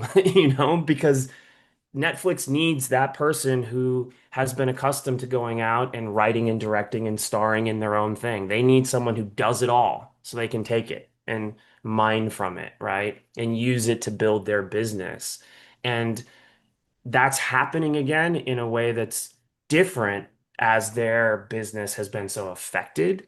So it's a very interesting time in that way. It's like, you know, these companies kind of looking to us to tell them what it should be, you Yeah. know? Yeah, and AI is coming, and the person that use AI will have the edge. Like I'm using AI daily in my editing process, and I know it's going to radically Yeah. change how we get to that point where we make creative decisions. Bruce, what's your question? Okay, so when I first started editing, I was working in corporate and I was working in a distributed team all over the country. And then, so I've always been kind of used to a remote workflow anyway, and now there's been new technologies and so forth. And then I also just worked on the whiskey documentary with Josh and a bunch of other people. And I know a lot of the people that are on this call are not in LA or Southern California. So what do you see as far as the role of the remote editor and how important is it to you to be able to come into an editor's editing bay versus being able to collaborate through like Frame.io or Blackmagic presentations or whatever? What is your thought on that, and how do you see that going forward? I personally I like it. I love being in the room. I think it's really awesome. There's always that part of me that kind of longs and misses that's, you know, not what it was, that's just what we do all the time. But in liking to take space for a lot of my work personally, I think it is cool that we do have the ability to work remotely in a way that's seamless and does not affect the work in a way negatively, and I'm leaning into it more. And I think it's pretty amazing that, we are on this session together with people from all over the world. That's amazing to me, that we have the ability to work on a film with folks who are in India right now, or if you're in Chicago. And it shouldn't, from a technical standpoint, make things harder or worse. And I like it. I like what technology is giving us now. For me, I just look at it as an opportunity for us to get more creative straight across the board. So I'm into the remote thing. I personally, it adds extra value for when we come together and we're in the same space, It's like, well, that's for a screening, or we've achieved this cut. Let's get together and watch it together. I think that that's really cool and valuable, and it puts more on that when it happens nowadays. Yeah, I think the final stages, it's really, really good to have that. Yeah. And make time and have the director come to you, even if it's just a week, which is one of the reasons why I built this whole facility. Yeah. So that directors can fly in and they can sleep here if they wanted to. And we can really spend a week together. Just real quick, AI things that I use every day right now, other than ChatGPT, of course, is podcast.adobe.com. It's the best quick way to get good audio. Like if there's any problem with a dialogue line or something, I go in there and just do a very basic correction that immediately gets rid of room tone, background noise, makes it pop. So I use that daily. I use lala.l.ai pretty much every day. It basically takes a piece of music and it splits it into stems.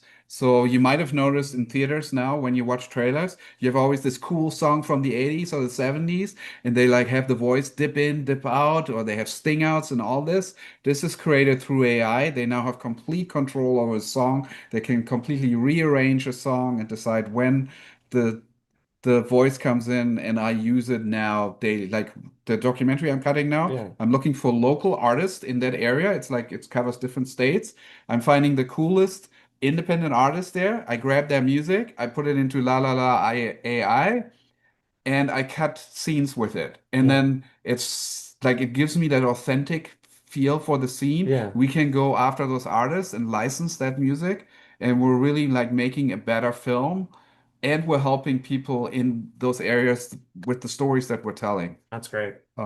So and there'll be so many more tools coming that I haven't even like if I could spend more time to investigate, I always try to find like what's that tool that's going to help me today, like solve one thing.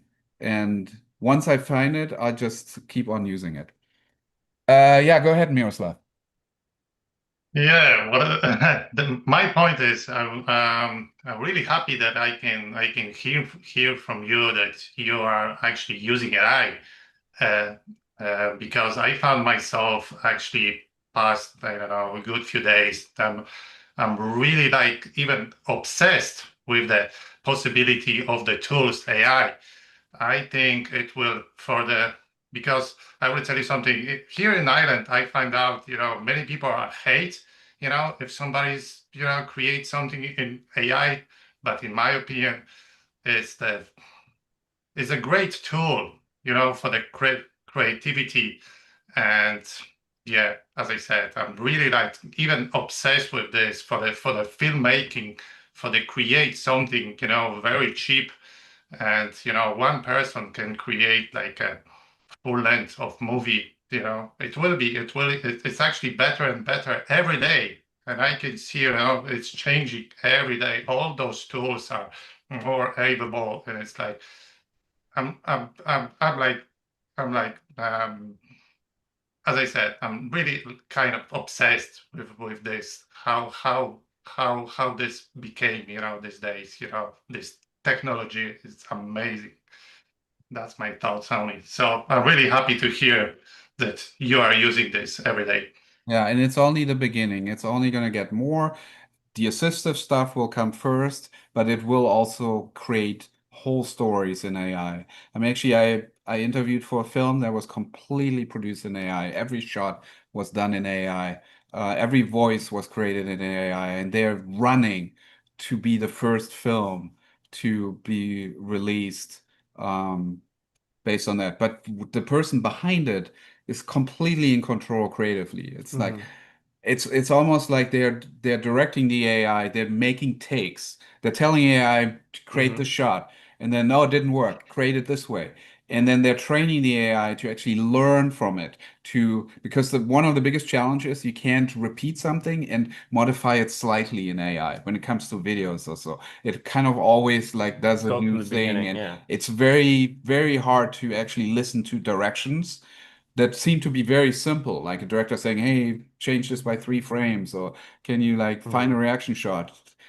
Do everything the same way, but find a reaction shot. AI will ha really struggles with that right now, but they're figuring out ways how to make it work, and it will come.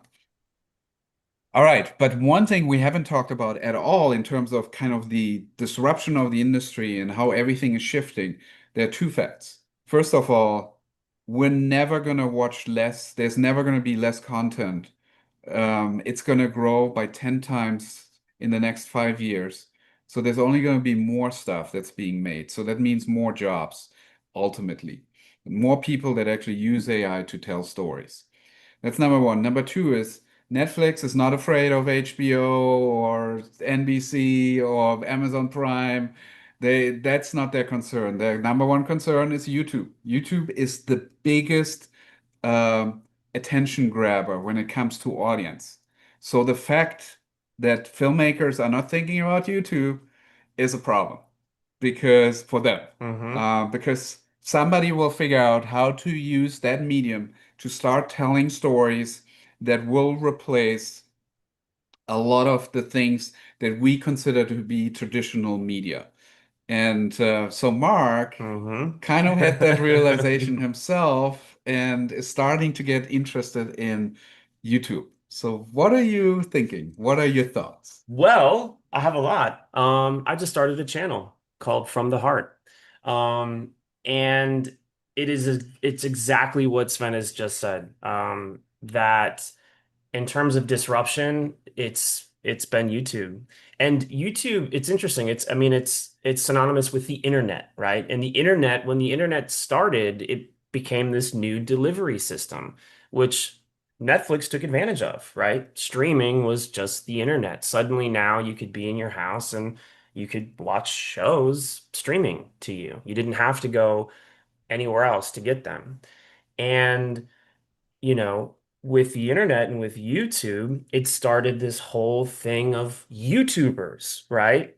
Which redefined what it meant to be a celebrity too. It affected fame and these, systems that were in play for so long, right? It was like the coolest people were the movie stars, right? Now, one would argue, especially within youth culture, maybe it's the YouTubers and the streamers.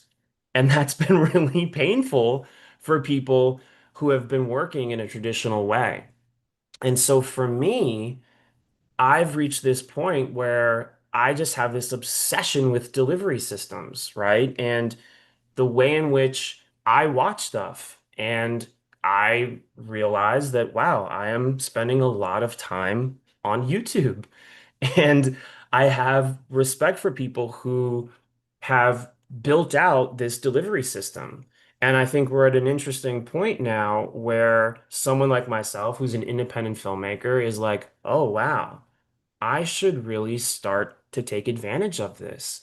And I have been wanting to build out effectively like my own distribution system, my own channel. I started social media as a way to tell people to go to the theater to watch the stuff that I make. Now, I want people to watch it on the internet, basically, The movies that I make, I want to stream from my own site and make it available, and I need to promote that as well. And YouTube does that so well, you know, and watching what Sven has done and the reach and the impact that he's made has been so inspiring to me. And I want a home for when I make a short film. Suddenly, the idea of making a short film is so exciting to me because I know I'm going to have a base of people who are going to watch it and are accustomed to going on YouTube and watching content in this way. And I love the community aspect of it. I feel like when I am interacting with people who watch videos that I make, it feels deeply meaningful. The conversation in the comments feels like I'm really having a real conversation, more so than Instagram or TikTok and these other avenues, right? Like YouTube has always really respected the long form Yeah, content, it's you deep. know? And that's, I think, the big distinction between all the like TikTok and all the other things. It's YouTube has always been about long form at the end of the day. Yeah, yeah. And it's there's a clear trend that people are watching YouTube on their television. Yep. That they're I know it for myself. Like when I in the evening when I'm ready to chill and I don't go to Netflix. I like Netflix is like the second place or the third place that I'm going to for like what can I entertain myself? The first place is always YouTube. Yeah. And it's always the three, four people that I've been watching for the past year or 2 years when they have their next video about their life, whatever it is. Like I watch a guy who has a farm in South Carolina and he's just like living his best life. And I watched somebody who's like German in Venice, who's like a guy here out in Venice who just captures whatever is happening in the city. And you become so attached to these people and their stories. And it's really, you miss it when they don't post. So the people that do post every week, where you know that video will be there, or every 3 days, and it will always satisfy that need of community, of connecting. Um, they're the new storytellers. They're the people that build an audience. It could be 30,000 people, it could be 1 million people, but whatever they're passionate about is what I start to like. If I connect with that, I'll become a really loyal watcher and I support them. Like this guy out in South Carolina, he just harvested, I don't know, 20 pounds of peppers and he made 20 bottles of hot sauce and he's selling them. Mhm. The moment I watched the video, I bought the freaking hot sauce for $16 to just be he was sold out within 10 minutes. Yeah. Um, and he's not making a killing out of this, but that relationship, where on Netflix do you have that kind of connection? Nope. Where you like you get the hot sauce and there's like a little doodle that he made. Thank you so much for it. And I think that is where media is going, Yeah. is that we're able now as storytellers to talk to a mass audience in a very personal way Yeah. and have complete creative control over the stories that we're telling. I mean, I have so many ideas about new YouTube channels, even though it's gotten quite slow on this guy edits, does not mean like I'm turning away from YouTube at all. So Mark, what is Yeah. your channel? What is it that you're interested in? Everything that you're saying, I mean, this is what's really cool is that I'm the same way as you. I've gotten deeply invested in watching people grow and evolve on YouTube as artists. And I think it's just such an amazing platform that's really figured it all out. So for me, for someone who makes movies, you know, it's amazing that I can take people in on the process, which is what you did with this guy edits, which has been so awesome, you know. And I can take people along on all the journeys of my life and build real meaningful community. Because in this day and age, when there is so much being made, we are in the business of getting attention. How can people pay attention? And for me, I think the way that people will pay attention to my work is if you really bring them in, you know, and there's such a massive opportunity on YouTube to bring people into my life and my world and my journey the same way I like watching other people's journeys. And so what I'm doing on my channel, and I call it From the Heart, is I just make things from the heart. I let people into my life as a parent, as a director, as a person with a really colorful, interesting life. How And many children do you have, Mark? I'm about to go home tomorrow to Australia to have my sixth baby, child number six. And I get to let people in on that process. I get to let people in on that journey. And it's almost like it's turned my whole life into one big movie for myself. And that excites the shit out of me because I really like making movies. And so now it's like my whole life becomes a film. Yeah, I really love because your wife is Teresa Palmer, who's Hmm. like a multi-Oscar nominated, Australian Oscar Yeah. nominated actress, big movies, The Fall Guy, Hmm. yada yada yada. And she's in that, and she's kind of an ironic take on this whole Yeah. artistic experiment. Hmm. So the chemistry between the two of you as you're exploring all kinds of deep topics about your relationship, I find that very intriguing. And I want to invite you guys, especially the ones on YouTube as well, to go check it out. So Mark can give you updates on From the Heart directly. If you sign up right here, you go to thisguyedits.com/Mark. And as an extra bonus, you get also a free editing course that really explores like that first step in editing, selecting, why that is so important and why that will really turn your editing like you instantly up your editing game Amazing. by a significant amount. And then also extra the invisible power of editing. I mean, this channel is really about celebrating editing and showing a general audience how much we contribute. Like we don't get enough credit as editors. And this channel is about celebrating this art form, how it really shapes this. So go there, check out, get updates from Mark, and get those free courses as well. So, where's it gonna go? Like, what's your plan in terms of the YouTube channel? I'm going all in. There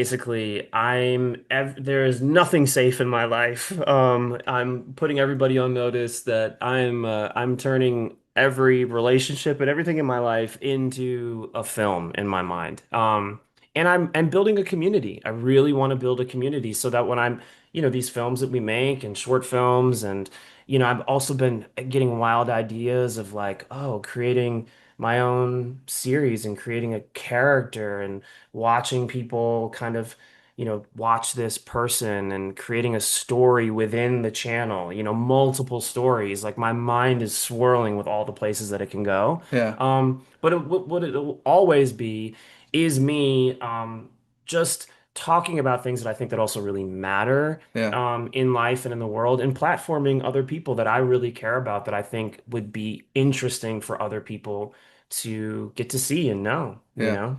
And how do you handle like camera work and editing? Are you Y- cutting it? And I'm cutting it. I'm learning how to cut. I've okay, always liked to think that I know how to cut. I've just never pushed the buttons. yeah.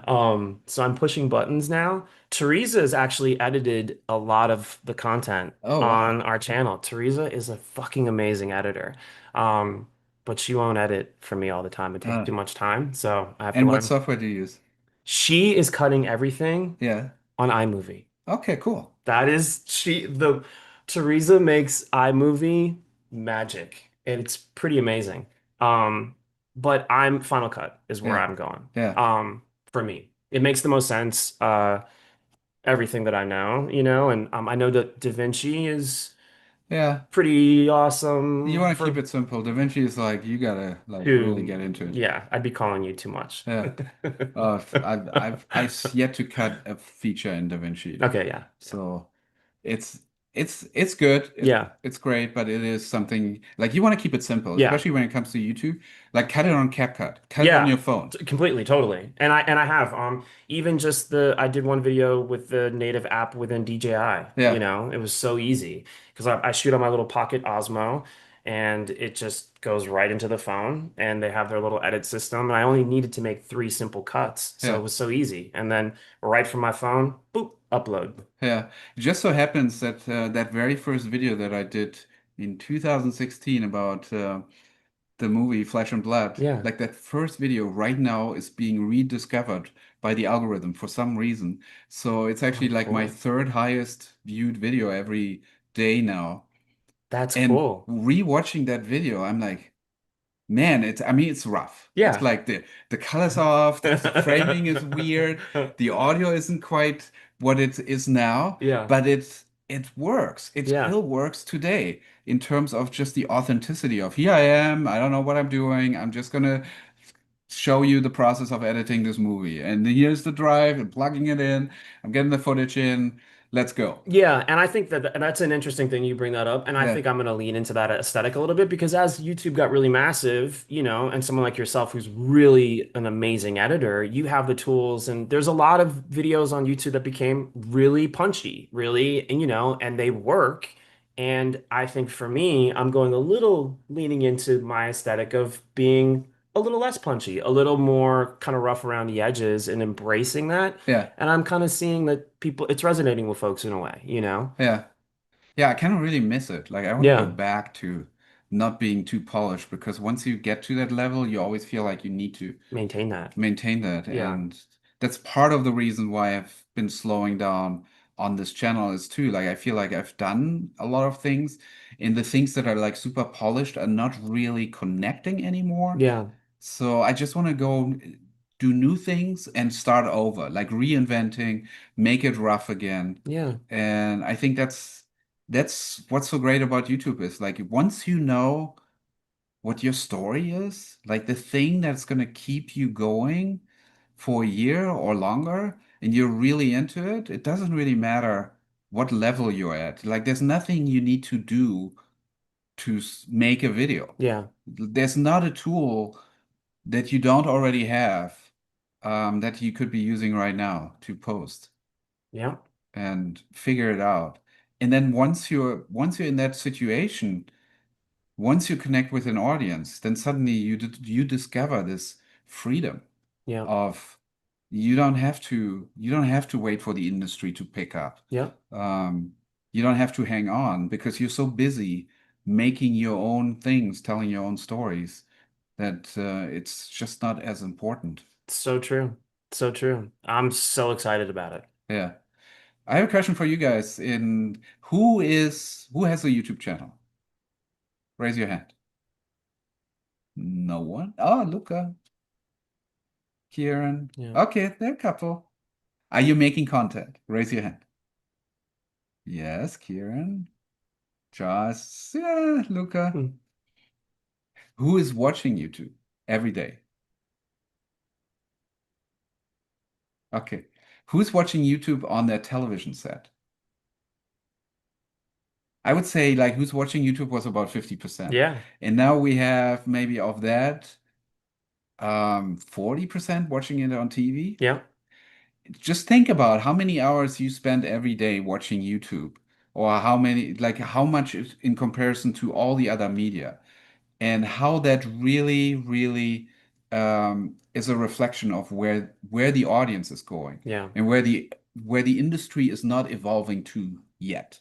Like the mainstream industry is paralyzed. Like they don't know they're hoping things will pick up, but they're not seeing what's happening. Hmm. Bruce, go ahead. You're on mute. No, I was just answering the question that, yeah, I watch YouTube on my TV. So, in fact, I watch more YouTube than I do Amazon Prime and all that. And actually, I watch I watch Prime while I'm eating breakfast on my phone. But I'm currently developing my YouTube channel as well. I'm just putting together the content and everything else that goes along with it. Cool. So that's something I'm working on.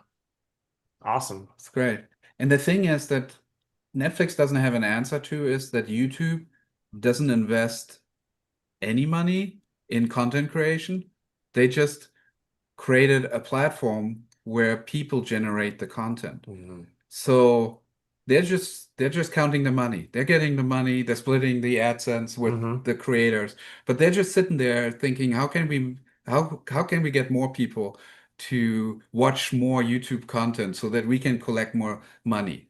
And Netflix doesn't have an answer to that. Like they're trying to figure out how can we do user generated content on Netflix, and so far nothing has really emerged that's working for them. So they have to keep investing billions to get people to these events of Squid Game and Wednesday or whatever the next thing is, hoping that that will ultimately be enough to stay relevant. While people are turning, like the growth rate of YouTube is still in the high, I would say 20-30% in terms of more audience, more watch time.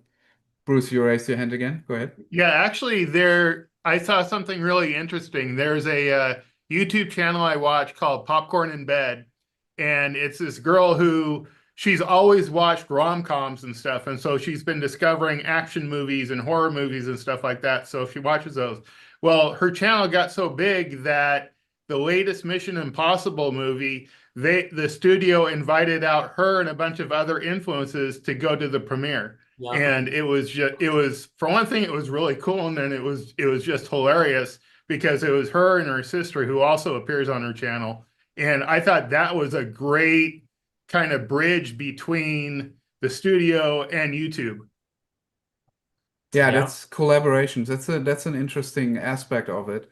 How studios can hopefully get back some of those views or get more attention through YouTube. Larry, go ahead.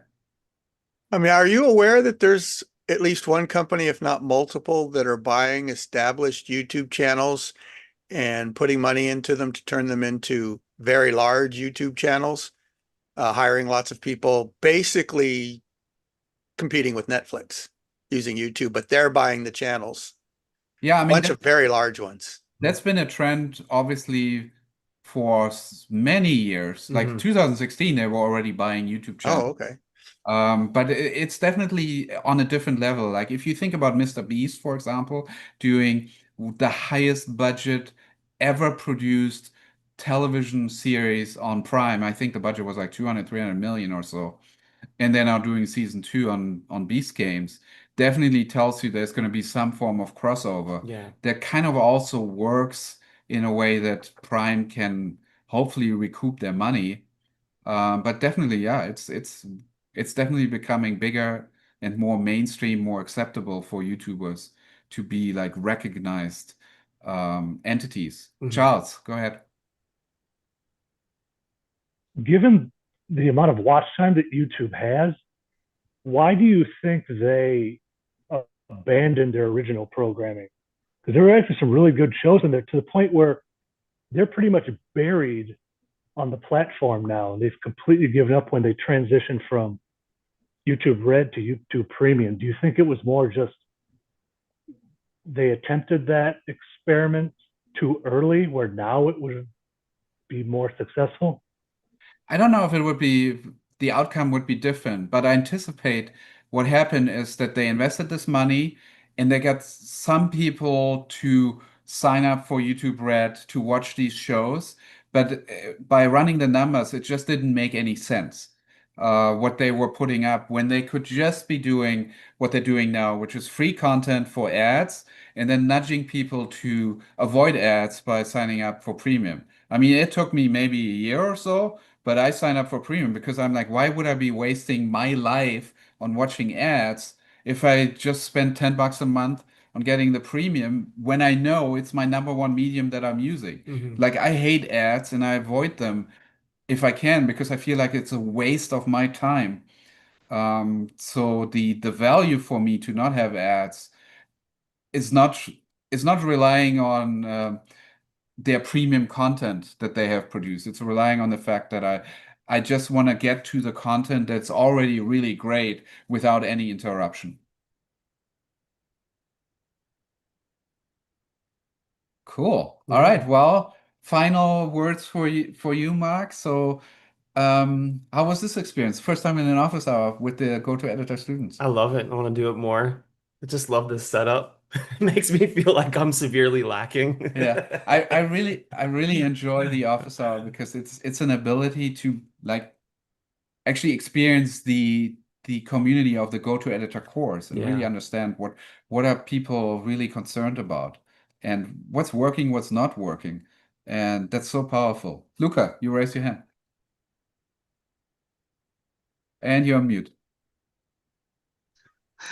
I think this question's fitting for the end. I just wanted to ask you, Mark, because you're a husband and father, how much does that empower you to go out and make movies? Oh, it's my everything. It's my everything. They're my everything. You know, I have about to be my sixth little muse. And they're my greatest teachers. And yeah, I have it's like each child, my desire to want to go out and provide becomes even stronger and even more necessary. And they're a constant source of inspiration, you know, the way in which they see the world and what they reflect back to me. And I think that's the best thing about having kids. They keep you on your toes and they keep you young and they're reminders of the things that really matter in the world, I think. Um, and there's a playfulness and a lightness about their lives that affects me and keeps me happy and keeps me going and keeps me creative. Yeah, you got a double hat trick. I mean, that's pretty impressive, man. Like, Thanks. Thanks. Thanks. Well, come subscribe to the YouTube channel and I'll take you for a ride. Um, you'll see the next birth. Oh yeah, it'll be a live stream. Yeah. So there we go. Thank you so much, guys. I know somebody suggested we should do just a workshop on directing, so maybe we can have a webinar sometime in the future I with would you, love where that. you just because you also have like the Filmmakers Collective, where you Yep. teach local filmmakers in Australia Yep. how to become an independent filmmaker. Yep. So, And here too and around the world. It's great. I do in person and then I also do virtual sessions. so we'll talk about setting up a live webinar for the Go-To Editor students. And Mark, thank you again so much for watching. Check out his From the Heart YouTube channel. Go to thisguyedits.com/Mark, sign up for updates, get a free course. Have a great weekend. Cheers. Bye, everybody. All righty. Thanks again, guys. Thank you. See you Thanks, guys on guys. Discord. Thank you.